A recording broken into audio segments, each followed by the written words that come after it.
से पहले बड़ी गिरावट नहीं आनी चाहिए। जैसी गिरावट आएगी कोई ना कोई बाय करने के लिए आ जाएगा, क्योंकि एक पॉलिसी का एक प्ले रहेगा और आप मान के चलिए कि इस बार पॉलिसी में रेट कट आप एक्सपेक्ट कर सकते हैं। बैंक निफ्टी ने ऑल टाइम हाई लगाया और अब वो हमारा वो जो सेकंड टारगेट था 59,500 वो स्ट्राइक होता हुआ बस वो 60,000 का एक लास्ट टारगेट बचा है बड़े टारगेट्स में। बाजार की इस समय सबसे बड़ी थीम क्या है? सबसे बड़ी थीम है रेट कट। 3 सेक्टर्स कल भी स्ट्रांग रहे। एक बार आप देखिए मेटल्स, एक बार आप देखिए फाइनेंस और एक बार आप देखिए पीएसयू बैंक। जो आज हम चर्चा कर रहे थे ना कि 3 स्पेसेस पर अब मैं नज़र रखने वाला हूँ यहाँ पर, वो होंगे मेटल्स, एनबीएफसीज और पीएसयू बैंक, क्योंकि ये पूरी की पूरी रैली जो आप देख रहे हैं अब ये रेट कट एक्सपेक्टेशन वाली रैली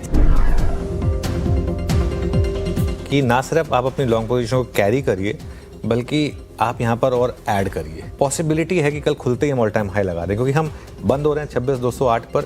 ग्लोबल क्यूज ठीक ठाक हैं, आज एफआईएस की तरफ से भी ठीक ठाक कवरिंग होनी चाहिए मेरे ख्याल से।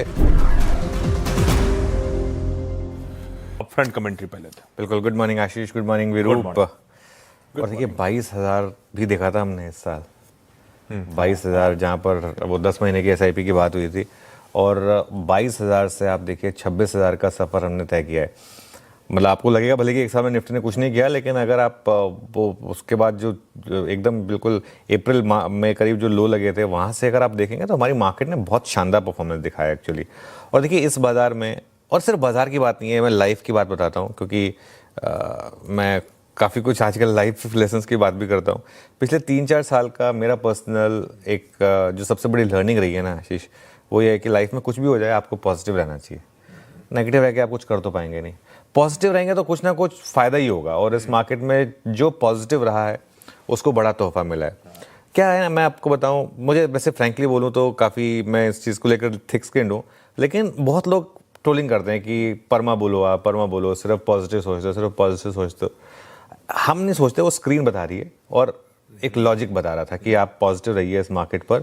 और आखिरकार आज ऑल टाइम हाई, देखिए मोर और लेस हम ऑल टाइम हाई पर हैं। अब 10-20 पॉइंट से इधर उधर आज 26,270 का 26,265 पर जाकर अगर एक बार के लिए थोड़ा सा कंसोलिडेशन आ जाए तो उसको आप कुछ वो नहीं कह सकते, लेकिन मोर और लेस ऑल टाइम हाई है। और जैसा आपने सही बोला, अगस्त में जब वो जीएसटी कट की अनाउंसमेंट हुई थी तब से हमने एक व्यू लिया था कि यहाँ से अब हम ऑल टाइम हाई की तरफ बढ़ेंगे और शायद इसी साल ऑल टाइम हाई हिट कर देंगे, अक्टूबर या नवंबर में ऑल टाइम हाई हिट हो जाए। और उस दिन 24,600 पर था निफ्टी। 24,600 से हमने वो न्यू हाई का व्यू लिया था और 3 महीने में 1,600 पॉइंट की रैली आई। बीच बीच में स्पीड ब्रेकर आया, ऐसा नहीं है कि मार्केट बीच बीच में करेक्ट नहीं हुआ, करेक्ट हुआ, ब्रूटली करेक्ट हुआ बीच बीच में, लेकिन ठीक है। और एक चीज़, ऑल टाइम हाई भी हमारे लिए एक माइलस्टोन है, एक फाइनल डेस्टिनेशन नहीं है। इस चीज़ को समझ लीजिए, माइलस्टोन समझें उसे, डेस्टिनेशन मत समझें। राकेश झुनझुनवाला ने मुझे एक चीज़ कही थी जो मुझे अब तक याद है। उन्होंने कहा था कि तुम अपनी लाइफ में 1 लाख का निफ्टी देखोगे। उन्होंने कहा था कि मैं तो नहीं देख पाऊंगा, क्योंकि मुझे पता है कि मैं तो शायद उस तब तक नहीं रहूँगा, लेकिन तुम देखोगे।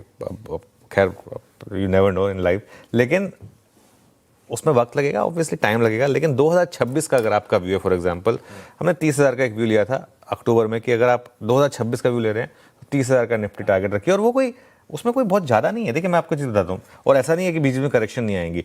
हो सकता है एक बार हम 26,500 पर जाकर वापस 25,800, 25,900 पर आ जाएं, फिर एक रैली हो, उसके बाद 27,000 पर जाकर एक बार फिर वापस 26,500 पर आ जाएं, उसके बाद 28,000 पर जाकर एक बार फिर हो सकता है 26,600। ये बीच में चलता रहेगा। मार्केट लीनियर नहीं चलता है, तभी तो स्टॉक मार्केट है। रिटर्न आपको फिक्स डिपॉजिट ज़्यादा देगा, लेकिन वॉलेटिलिटी बहुत ज़्यादा होगी मार्केट में।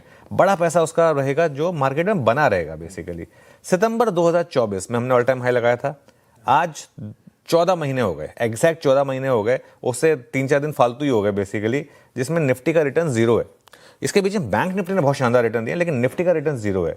तो क्या अगले महीने में, 14 महीने में 20% नहीं चल सकते? बिल्कुल चल सकते हैं। और अगर वो 20% चल गया 30,000 तो कहाँ पीछे रह गया? फिर तो आप 31,000 पर आ गए। तो इस तरीके से सोचिए मार्केट में लॉजिकली, और अब मार्केट के पास रीज़न है चलने के। कुछ देर में हम डिस्कस करेंगे डिटेल में।